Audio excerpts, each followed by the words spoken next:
우리가 사도행전을 보게 되어지면 성령의 충만함을 입은 초대 교회 안에 있는 많은 성도들이 스스로 자원하여 서로의 재산을 공유하는 일들이 벌어지게 되었습니다. 그래서 성도 가운데 가난한 사람이 없었다라고 성경은 말씀하고 있죠. 4장 34절 이하를 보게 되어지면 그 중에 가난한 사람이 없으니 이는 밭과 집 있는 자는 팔아 그 판 것의 값을 가져다가 사도들의 발 앞에 두매 그들이 각 사람의 필요를 따라 나누어 줍니다. 자, 여러분, 우리가 어제 소유 욕망에 대하여 같이 생각을 좀 해보았습니다. 사람이 자신의 몫을 챙기고 싶은 마음이 누구나 다 있는데 그 마음을 버리고 다른 사람의 필요에 따라 내가 가지고 있는 것을 나누어 줄 수 있다. 이것은 사람으로서는 불가능한 일이에요. 여러분, 우리가 우리의 재산을 우리의 가족에게 나누어 주는 것도 어떨 때는 인색한 마음이 생기는데 우리가 성도와 이웃에게 우리의 재산을 나누어 준다고 하는 것은 굉장히 어려운 일입니다. 그런데 초대교회는 성령 충만함으로 인하여 이것이 가능해진 거죠. 그 대표적인 사람이 바로 바나바였습니다. 이 바나바는 성령의 충만함을 입어서 너무나 행복하고 너무나 기쁜 나머지 자기의 모든 재산을 다 팔아서 사도들에게 바쳤습니다. 4장 36절 이하를 보게 되어지면 구브로에서 난 레위족 사람이 있으니 이름은 요셉이라 사도들이 일컬어 바나바라 번역하면 위로의 아들이라 하니 그가 밭이 있음에 팔아 그 값을 가지고 사도들의 발 앞에 두니라. 여러분, 이 바나바가 말이죠, 존경받고 싶어서 또 사람들에게 사랑과 인정을 받고 싶어서 이런 행동을 한 것이 결코 아닙니다. 성령의 충만에 의하여 기쁨과 즐거움의 그 감동 때문에 바나바는 진심으로 그렇게 한 거예요.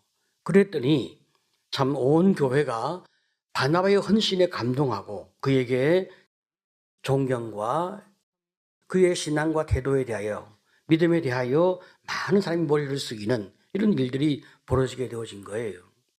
초대교회에 이런 분위기가 만들어지게 되어지니까 아나니아와 삽비라도 자신의 소유를 팔았습니다.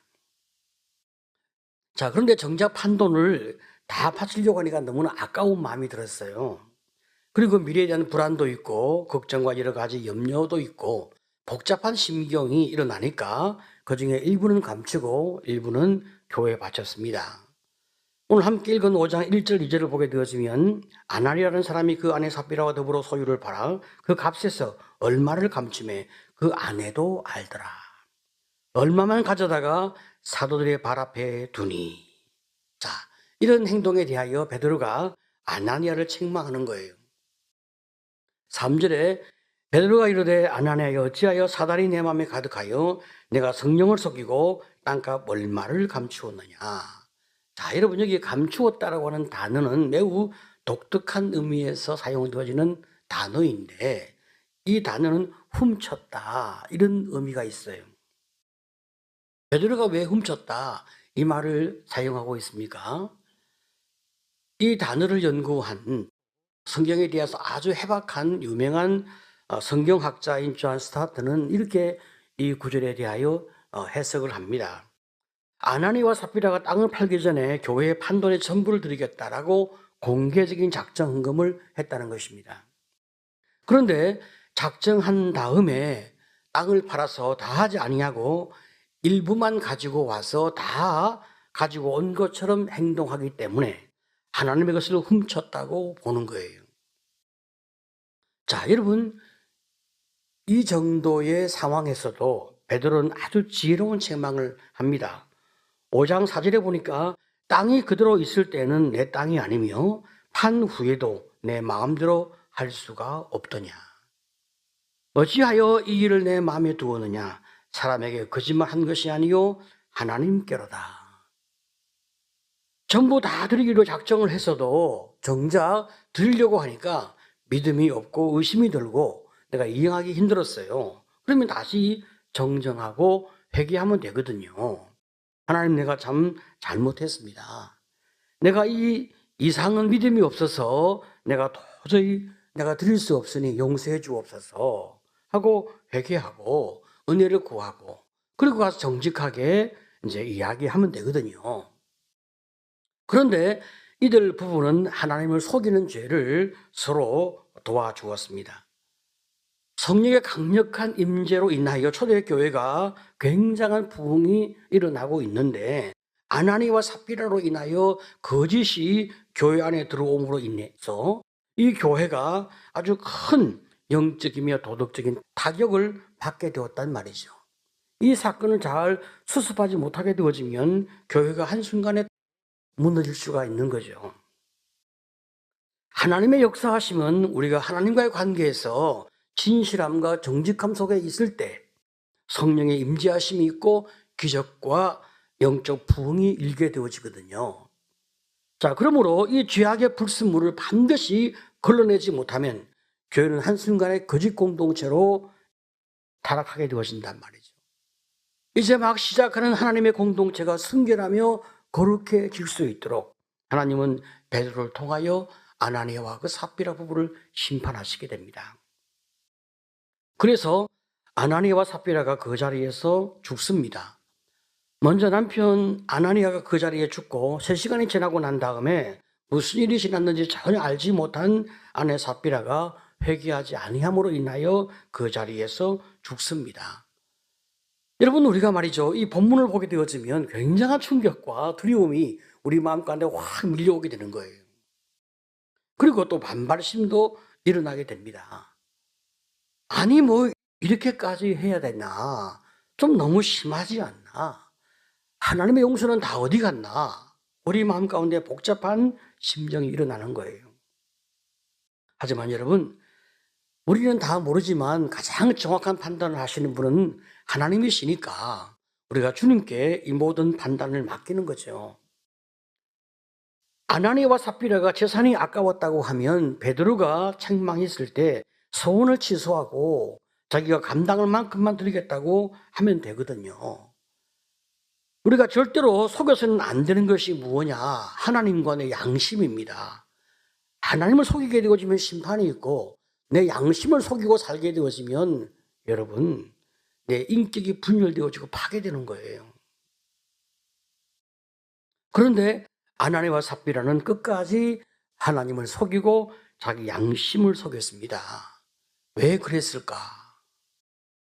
그것은 아나니아와 삽비라가 사람들의 인정 욕구에 사로잡혀 있기 때문에 이런 일이 벌어진 거죠. 사람의 인정 욕구에 우리가 붙잡히게 되어지면 사람이 생각의 자유를 잃어버리는 거예요. 그 진실함과 순수함을 잃어버리게 되는 거예요. 그래서 아나니아와 삽비라가 이렇게 잘못 생각하는 거예요. 내가 다 드리겠다고 했는데 반만 드리면 얼마나 우습고 이상한 인간이 되지 않겠나. 내가 얼마나 창피스러운 인간이 되겠는가. 많은 사람이 나를 무시할 거야. 이런 인정을 스스로 하기가 싫단 말이죠. 바나바가 많은 사람에게 존경과 사랑을 받는 모습을 보았습니다. 나도 그렇게 존경과 사랑을 받고 싶습니다. 그러면 진실해야 되는데 이들은 거짓으로 존경과 사랑을 받고자 하니 자신의 그 부족을 고백할 수가 없게 되었습니다. 여러분, 우리가 말이죠, 믿음이 부족할 수 있고 돈을 사랑할 수도 있고 이런저런 부족함이 있을 수도 있어요. 문제는 이런 것들을 인정하지 않고 감추려 할 때 우리 안에 더 큰 문제가 발생하는 거죠. 바로 이때 우리가 사탄의 노예가 되고 거짓의 사람으로 살게 되었습니다. 여러분, 우리가 거짓의 사람으로 길을 내딛는 순간 우리 영혼과 인격은 파괴되는 거예요. 왜 이렇게 부족함을 감추려 할까? 체면이 손상되어지고 사람에게 무시당하는 것이 싫고 더 나아가서 다른 사람에게 괜찮은 사람으로 인정과 존경을 받고 싶은 욕구의 지배를 받고 있으니까 내가 여기에서 벗어나오지를 못하는 거예요.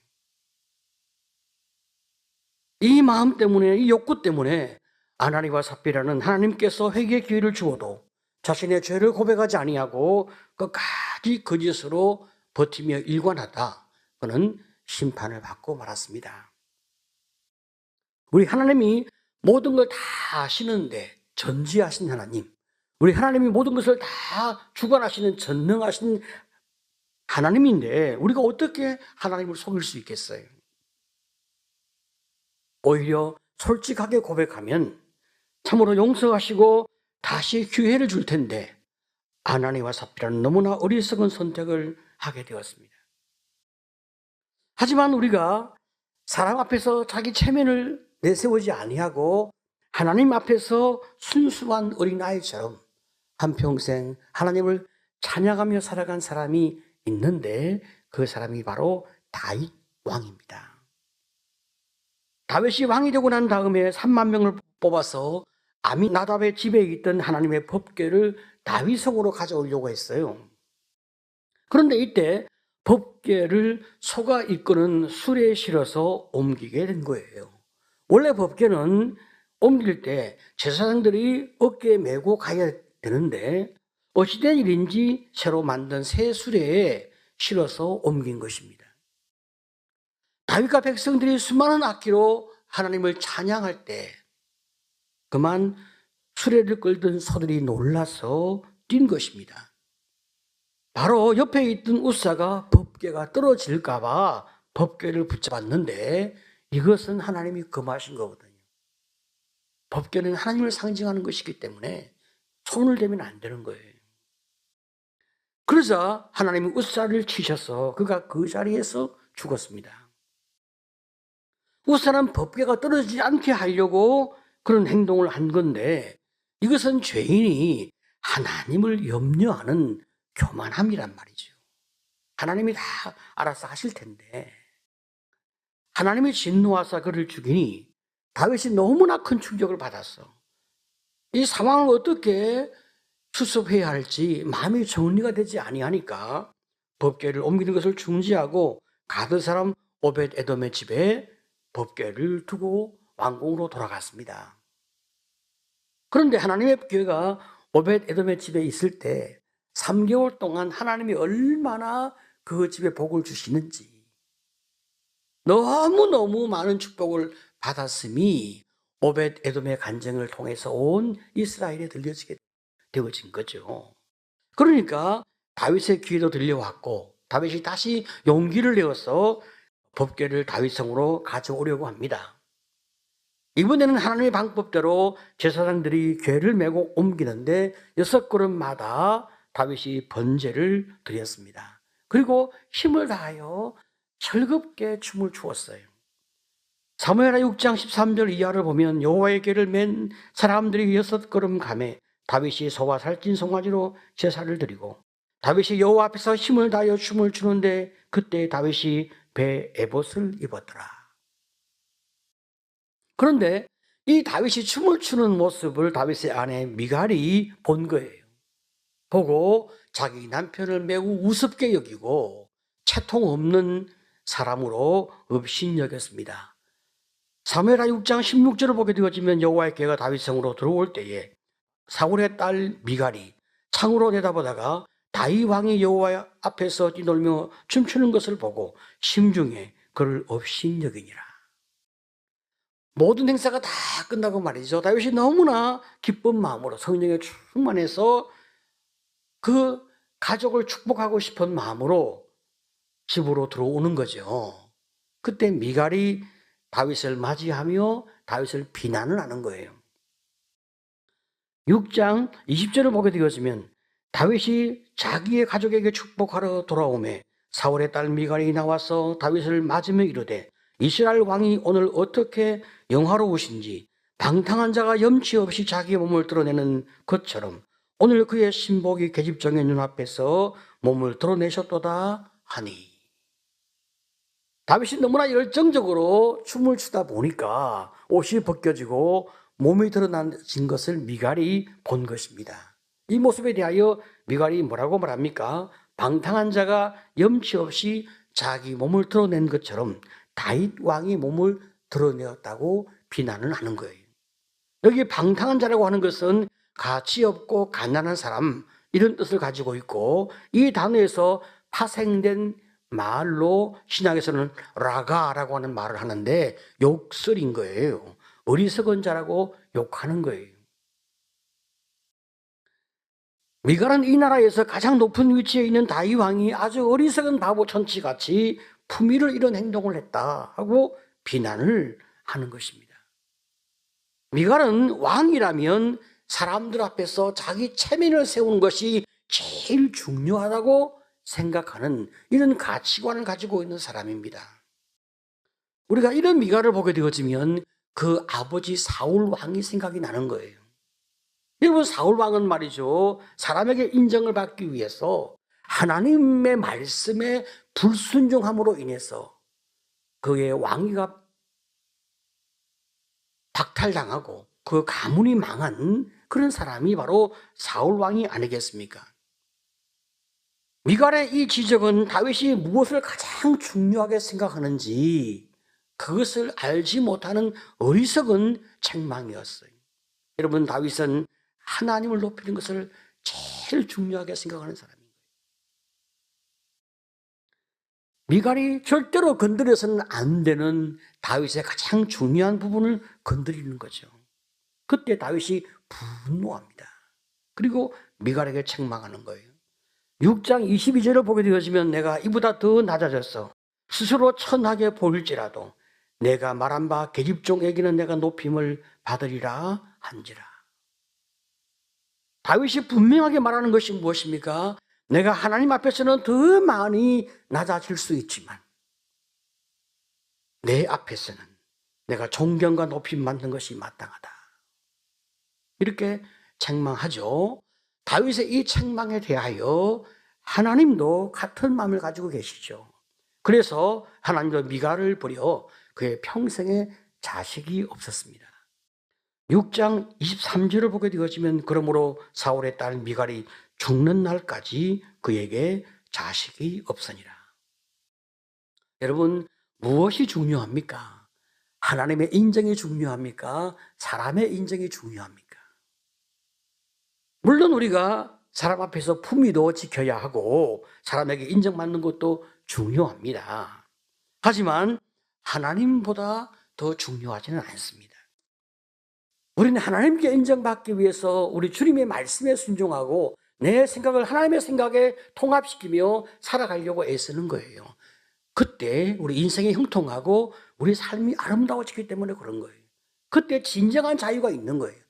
우리 하나님은 너무나 인격적이시고 너무나 이타적이고 너무나 우리를 사랑하시기 때문에 우리가 주님께 가까이 나가기만 하면, 더 가까이 나가기만 하면 주님은 그때마다 우리에게 더 많은 자유와 더 큰 능력과 더 큰 힘과 더 큰 자유와 더 큰 부유함을 우리에게 안겨주는 분이 우리 하나님이시거든요. 그런데 사람은 그렇지가 않아요. 사람에게 인정을 받으려고 하면 할수록 사람은 우리를 구속하고 우리를 노예로 만들려고 하고, 그리고 점점 내가 더 많은 인정을 받으려고 하면 할수록 나는 결국 내 자신을 잃어버리는 어리석은 인생길을 걷게 되는 거예요.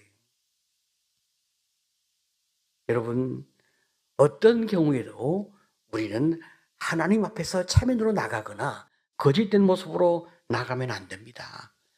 가장 순수하고 가장 진실하고 그리고 가장 천진한 아이처럼 하나님 앞에 나를 다 내어놓는 그런 진실함과 순수함이 있을 때, 그것은 생각의 진실, 감정의 진실, 행동의 진실, 내 삶 전체를 주 앞에 다 내어놓을 때 하나님이 나를 기뻐하시고 내가 주님 안에서 사랑과 은혜와 교통의 풍성함을 가지게 되는 거죠. 여러분, 한평생 다윗이 주님의 사랑과 인정을 받고 살았습니다. 왜 그랬습니까? 이런 마음 때문에.